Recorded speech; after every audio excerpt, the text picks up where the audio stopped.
সানুলকি আলাইকা কওলান সাকিলা, এটা খুব ভারী, হেভি ওয়েট।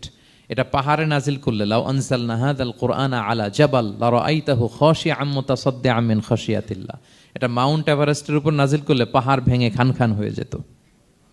শীতের রাতে কোরআন নাজিল হলে রাসূল সাল্লাল্লাহু আলাইহি ওয়াসাল্লাম ঘেমে একাকার হয়ে যেতেন, কপাল বেয়ে টপ টপ করে ঘাম পড়তে ওহী রিসিভ করতে যেয়ে। তিনি ওটের উপরে করে মরুভূমিতে চড়ছেন, ওহী নাজিল হলে ওটের বুক মাটিতে মিশে যেত।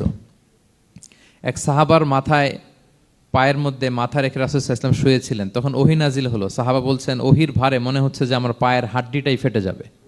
তার মানে এটা খুব ভারী বাণী, খুবই ভারী, এটা সাধারণ কোনো কালাম না। তো এই যে রাসূল সাল্লাল্লাহু আলাইহি ওয়াসাল্লামের কাছে যে ওহী নাজিল হচ্ছিল, এটা যদি রেগুলার নাজিল হয়, এটা রিসিভ করা রাসূল সাল্লাল্লাহু আলাইহি ওয়াসাল্লামের জন্য সহজ হবে না, কঠিন হয়ে যাবে। রেগুলার ওহী নাজিল হলে এটার যে পাওয়ার, প্রেশার, রাসূল সাল্লাল্লাহু আলাইহি ওয়াসাল্লামের স্নায়ু এটা বরদাস্ত করতে পারবে না। তো আল্লাহ বোঝাতে চাইলেন, নবী, আমি কাফির রাজা বলে আপনাকে আমি ভুলে গেছি, কখনো না, নেভার এভার।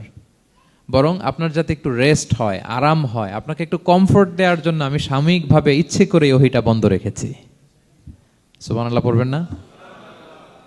আপনার যাতে একটু কমফোর্ট হয়, আপনার যেন একটু আরাম হয়, ওহী রিসিভ করে করে যেন আপনি অভ্যস্ত হতে পারেন, এজন্য আমি ইচ্ছা করে আপনাকে একটু আরাম দেওয়ার জন্য ওহী বন্ধ রেখেছি।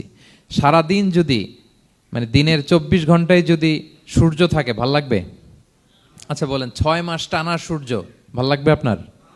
রোদের গরমে আমরা অস্থির হয়ে যাব। তো 12 ঘন্টা সূর্যের আলোর পরে যেমনি রাতের দরকার আছে, আল্লাহ বোঝাতে চাইলেন ওহী নাজিল হওয়ার পাশাপাশি মাঝে মাঝে ওহী ব্রেক দেওয়ার দরকার আছে, ওহী বন্ধ থাকার দরকার আছে।